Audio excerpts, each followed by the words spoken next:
জোনাইত মিচিং জনগোষ্ঠীৰ দলে বংশধৰসকলৰ সভা সম্পন্ন। মিচিংসকলৰ দলে অপুন কেবাঙৰ দ্বিতীয় সাধাৰণ কেন্দ্ৰীয় অধিৱেশন অনুষ্ঠিত কৰাৰ সন্দৰ্ভত দেওবাৰে জোনাইট ট্ৰাইবেল সংঘৰ কাৰ্যালয়ৰ সভাগৃহত এখনি গুৰুত্বপূৰ্ণ সভা অনুষ্ঠিত কৰা হয়। জোনাইট জিলা দলে অপুন কেবাঙৰ সভাপতি তথা জ্যেষ্ঠ নাগৰিক উমেশ দলে সভাপতিত্ব কৰাৰ সভাৰ উদ্দেশ্য ব্যাখ্যা কৰে দলে অপুন কেবাঙৰ আহ্বায়ক কমিটিৰ সদস্য তথা ট্ৰাইবেল সংঘ জোনাইট জিলা সমিতিৰ সম্পাদক দীপক দলে।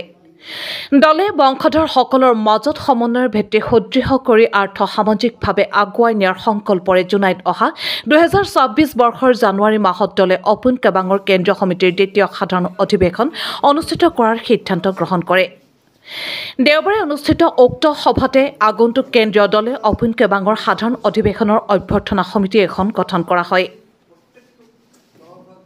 অভ্যৰ্থনা সমিতিখনৰ সভাপতি হিচাপে ডক্টৰ পদ্মেশ্বৰ দলে, উপ সভাপতি মোচন দলে, কৃষ্ণকান্ত দলে, আনন্দ দলে, ৰোহিত দলে, নবীন দলে, পদ্মধৰ দলে, সাধাৰণ সম্পাদক কলিং দলে, সহকাৰী সম্পাদক বিশ্বকান্ত দলে, শিৱশক্তি দলে, গণেশ দলে, দীনেশ দলে, দীপাংকৰ দলে, ৰাজীৱ দলে, পৰেশ দলে, জীৱন দলে, গুণাধৰ দলে, অজিত দলে, কোষাধ্যক্ষ দীপক দলে, স্মৃতি গ্ৰন্থৰ সভাপতি ডক্টৰ লোমাকান্ত দলে, সম্পাদক হৰিশ দলে, প্ৰচাৰ সমিতিৰ সদস্য প্ৰাঞ্জিত দলে, ৰাহুল দলে, পবিত্ৰ দলে, ৰুচিন দলে, লেনিন দলে, ডম্বৰু দলে আৰু উপদেষ্টা হিচাপে ডক্টৰ দীপক দলে, মণিকান্ত দলে, উমেশ দলে, মহেশ্বৰ দলে, শচীন দলে, সুনীত দলে, ভৱানী দলে, সুৰজ দলে, জীৱন দলে, পুষ্প দলে, ৰেঞ্জাৰ দলে, সুনীল দলে, জয়কুমাৰ দলে, মোহন দলে, নকুল দলে, ৰঞ্জিত দলে, সুৰজ কুমাৰ দলেক লৈ অভ্যৰ্থনা সমিতিখন গঠন কৰে।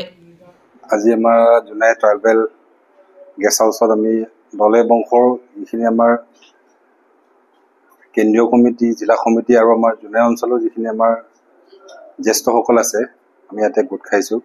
আমি দলে এৰাং যিমানখিনি মানুহ আছে,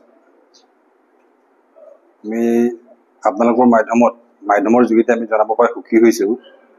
অহা জানুৱাৰী মাহত আমাৰ টাকাম দলে অপুন কেবাং কেন্দ্ৰীয় কমিটিৰ দ্বিতীয়টি বাৰ্ষিক সাধাৰণ অধিৱেশনখনি আমি জোনাইত অনুষ্ঠিত কৰিবলৈ সিদ্ধান্ত কৰা হৈছে। তাৰে আজি ৰিচিপশ্যন কমিটি ফৰ্মেশ্যন কৰা হ'ল।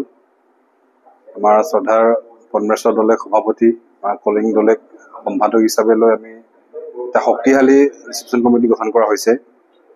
আপোনালোকৰ মাধ্যমৰ যোগেদি আমি অসমত বিভিন্ন জেগাত সিঁচৰিত হৈ থকা আমাৰ দলে বংশৰ প্ৰতিগৰাকী শ্ৰদ্ধাৰ ব্যক্তি আমি জনাব বিচাৰিছোঁ। অহা জানুৱাৰী মাহত আমাৰ দলে অপুন কেবাঙৰ কেন্দ্ৰীয় অধিৱেশন জোনাইত অনুষ্ঠিত হ'ব। গতিকে অসমৰ পৰা আদি কৰি গোটেই ভাৰতত আমাৰ যিমান দলে বংশৰ মানুহ আছে, গোটেইখিনিক সহযোগ কৰিবলৈ আমি আহ্বান জনাইছোঁ। আমি আশা ৰাখিছোঁ আমাৰ এই দলে বংশৰ অধিৱেশনখনি সাফল্যমণ্ডিত কৰি তুলিব। আমি তাতে কাৰ্যসূচী হিচাপে আমি দলে বংশৰ ইতিহাস সম্পৰ্কে ছেমিনাৰ হ'ব, আমাৰ উৎপত্তিৰ বিষয়ে ছেমিনাৰ হ'ব, আৰু আমি বিভিন্ন দিশত আমাৰ বংশাৱলীৰ বিষয়ে তাতে আলোচনা চক্ৰ অনুষ্ঠিত হ'ব। গতিকে সকলো আমাৰ দলে বংশৰ মানুহক, পৰিয়ালক, য'তেই থাকক, যি কামতেই ব্যস্ত থাকক, এই অধিৱেশনত আহি আমাক সহযোগ কৰিব বুলি আমি আশা ৰাখিছোঁ।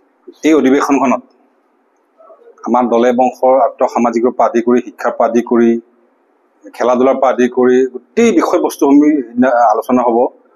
লগতে আমাৰ এটা খুব ভাল কথা যে আমি দলে বংশই এটা সিদ্ধান্ত গ্ৰহণ কৰিছোঁ, আমি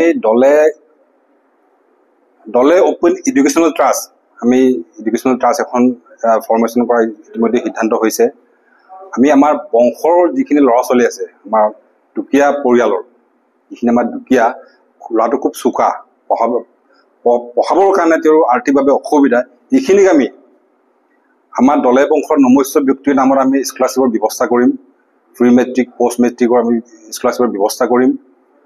গতিকে সেইকাৰণে মই কৈছোঁ, গোটেইখিনি আমি সেই অধিৱেশনত আমাৰ আৰ্থ সামাজিক, শৈক্ষিক, শিক্ষা আমি প্ৰতি বছৰত আমি 10জনকৈ দিয়াৰ সিদ্ধান্ত গ্ৰহণ কৰিছোঁ।